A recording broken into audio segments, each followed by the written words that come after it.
Johnson, who signed on to that letter. Senator Johnson, so we think about 130 hostages, 5 Americans, but we're prioritizing Gazan refugees. Why? Because Joe Biden wants to win Michigan. It's the only explanation I have for this. He opened up our border. He's let in 6, 7, 8 million people in this country, a couple million gotaways. We have no idea who those people are. We know all these military-age men from countries that are adversarial to America, members of unbelievably brutal gangs from Mexico and South and Central America. Why would you add to that clear and present danger by bringing in Palestinians who, let's face it, they view us as infidels? They not only hate Jews, they hate us. They are also a clear and present danger. This makes no sense. It is outrageous, but even worse than that, it is dangerous. You know, Senator Johnson, immigration has soared to the top of polling. I imagine the reason for that is the lawless southern border, the millions of people who have come in. I imagine the reason that it's not at the top is because we haven't let in enough Gazan refugees. Are we looking at a world where Biden may not take executive action to secure the lawless southern border, but he'll take executive action to let in Gazans? Yes.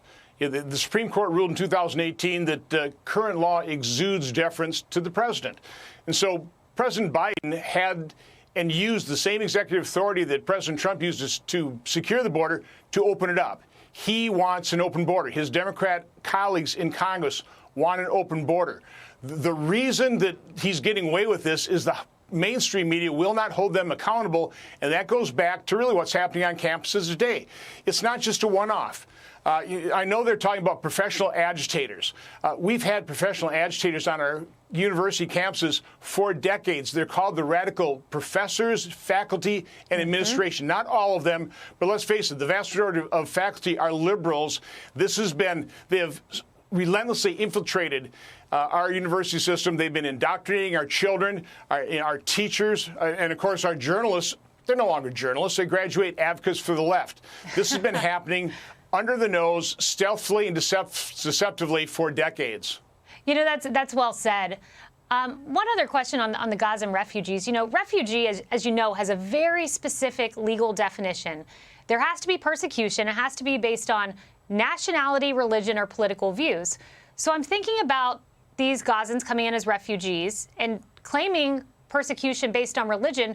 So would they technically be coming here claiming that our greatest American ally, Israel, is their persecutor? Well, again, asylum status, you have to have your own government threaten you with that type of persecution. You know, Kayleigh, there's a reason that the Arab nations have not accepted Palestinian refugees for decades. Had they done that, we wouldn't have this problem today. But they don't do it because it's awful the way young children in Palestine are indoctrinated to hate, not only Jews, but all infidels. And so they're dangerous people. And so they try and keep them bottled up in Gaza or the West Bank. And so this continues to spill over into these horrific incidences. But we need to keep it bottled up. We need to let Israel destroy Hamas and then try and live in peace with Palestinians who are willing to do so. Senator Johnson, thank you very much. Hey, Sean Hannity here. Hey, click here to subscribe to Fox News YouTube page and catch our hottest interviews and most compelling analysis. You will not get it anywhere else.